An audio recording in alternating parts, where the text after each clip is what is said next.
नमस्कार मित्रों, यदि आप परेशान हैं आपसी झगड़ों से, आपको ऐसा पता ही नहीं लग रहा है कि भाई हमारी आपस की जो लड़ाई का है वो कारण क्या है, बिना मतलब के विचार तूल पकड़ लेते हैं, अथवा समाज में ऐसी स्थिति आ चुकी है कि आप जो वचन देते हैं, बात करते हैं, उसको आप पूरा नहीं कर पा रहे हैं, या इस प्रकार की कुछ और भी समस्याएं जैसे पैसे से संबंधित या मंथन से संबंधित आपको ऐसा लगता है कि चिंता में दिमाग दौड़ता रहता है, तो आप इस वीडियो को अंत तक जरूर देखना, क्योंकि आज हम बात करने जा रहे हैं ईस्ट ऑफ साउथ ईस्ट के जोन की, जिसे महावास्तु में हम कहते हैं ESE का जोन। मित्रों, यह जो जोन है वह पूर्व दिशा और दक्षिण पूर्व, आग्नेय कोण जो है और पूर्व दिशा उसके बीच का जो भूभाग है, इसे कहा जाता है ईस्ट ऑफ साउथ ईस्ट का जोन।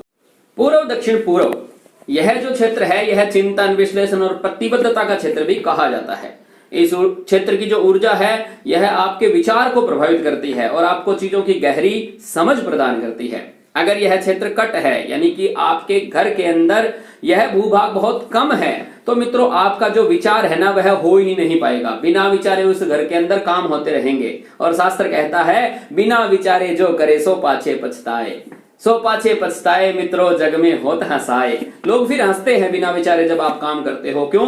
क्योंकि वह काम जो है फलहीन हो जाता है। इसलिए इस क्षेत्र का कम होना भी आपके लिए नुकसानकारक है। और यदि मैं कहूं यह क्षेत्र बहुत ज्यादा बड़ा हुआ है, तो केवल विचार ही होते रहेंगे, विचार ही करते रहोगे कि भी हमें ये करना चाहिए, ये करना चाहिए, लेकिन एक्शन कुछ भी नहीं कर पाओगे।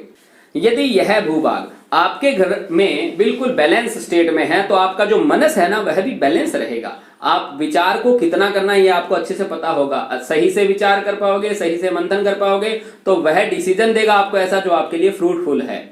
यानी कि डिसीजन जो है वही आपको सफलता और लक्ष्मी देने वाला है। हमारे शास्त्रों में बात आई है मंथन को लेकर के कि जब देवों ने, असुरों ने मिलकर के मंथन किया, तब जाके हमें 14 रत्नों की प्राप्ति हुई, माता लक्ष्मी की प्राप्ति हुई। लेकिन मित्रों, यदि मंथन की बात करें तो लक्ष्मी के साथ साथ वहां पर जहर भी पैदा हुआ। और आज के प्रैक्टिकल संदर्भ में यदि आप देखो, जब देवों और असुरों द्वारा मंथन किया जाता है, यानी आपके अच्छे विचारों के द्वारा और बुरे विचारों के द्वारा कि मुझे ये करना चाहिए, मैं कर सकता हूं, एक विचार आता है अरे तू कैसे कर देगा, तो इन दोनों की जो फाइट होती है उस मंथन से, तो यदि आपने सरल तरीके से किया, सही नेतृत्व में किया, तो आप अमृत तक पहुंच जाएंगे। लेकिन अगर नहीं किया, बहुत ज्यादा एक्सेसिव हो गया, तो वह जहर बन जाता है। इसका प्रैक्टिकल यदि आपने करना हो तो वह है जब दही हम मंथन करते हैं उसमें से मक्खन निकलता है।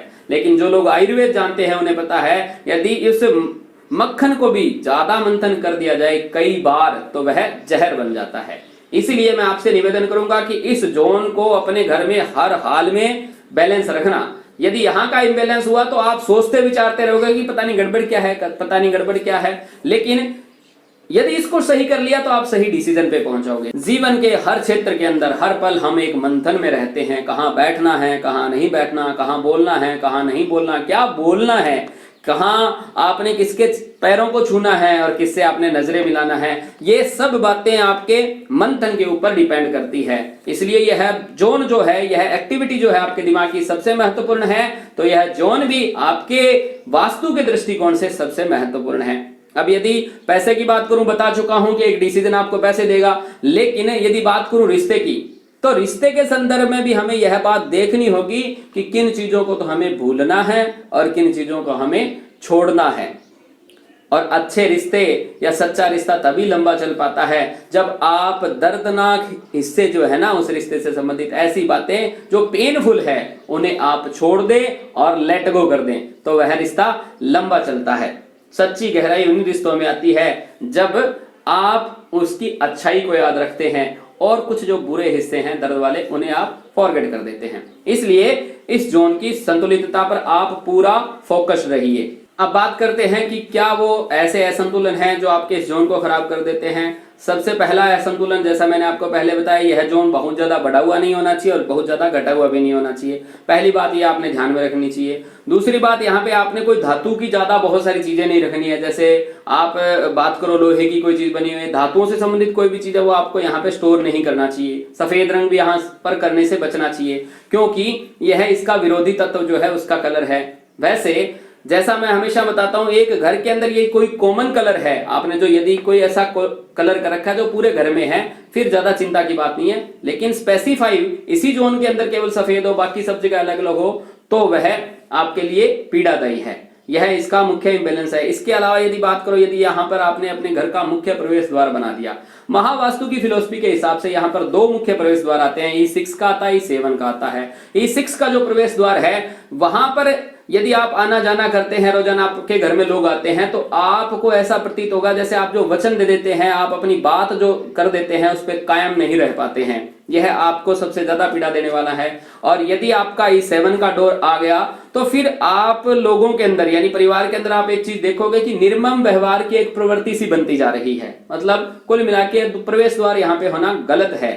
यदि हो तो करें क्या, E6 की एंट्री पे आप पीले कलर की पट्टी कर दो, E7 क्योंकि आगे फिर अग्निकोण आ रहा है तो वहां रेड कलर की पट्टी कर दो। इतना करने मात्र से आपको काफी अच्छे मात्रा में फायदा मिलना शुरू हो जाएगा। यदि बात करूं यहाँ पर एक्टिविटी क्या हो सकती है आदर्श, तो कपड़े धोने की एक्टिविटी यहाँ पर सबसे आदर्श है। यदि मैं बात करूं विश्वकर्मा प्रकाश की तो उसमें आया है कि अग्नि पूर्वयोर मध्य दधि मंथन मंदिरम, यहाँ पर दही बिलोने की जो जगह है वह यदि आप बना देते हो तो यह भी एक आदर्श एक्टिविटी है। लेकिन क्या नहीं बनाना चाहिए, यदि यहाँ पर आपने बेडरूम बना दिया है किसी कपल का, नए जोड़े का, तो आप देखोगे उन दोनों के अंदर बिना मतलब के विवाद है जो रोजाना बढ़ते जा रहे हैं। छोटी छोटी बातों पे गुस्सा आना शुरू हो गया, क्योंकि यह मंथन का जोन है, हर समय विचार करते रहेंगे, विश्लेषण करते रहेंगे, काम कुछ होगा नहीं।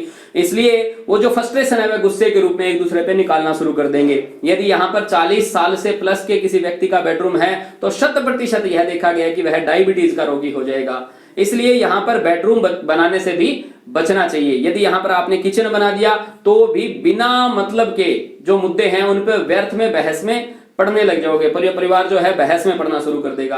अब यदि ये यहाँ पर आपने बना रखा है तो क्या करना चाहिए। वैसे मैं आपको राय यही दूंगा कि इसको थोड़ा सा हल्का सा इधर कर दें, तो साउथ ईस्ट का जोन आता है उसमें यदि बर्नर रखोगे तो पैसे का भी फायदा होगा, इस झंझट से मुक्ति मिल जाएगी। लेकिन किसी भी कंडीशन में आप ऐसा नहीं कर पा रहे हैं तो एक बड़ौदा ग्रीन का स्टोन यदि उस बर्नर के नीचे आप लगा देंगे तो आपको थोड़ी राहत मिलना शुरू हो जाएगी। होता है तो गुड, नहीं तो आप इसको अग्निकोण के अंदर सरकाएं, यह सबसे बेटर रहने वाला है।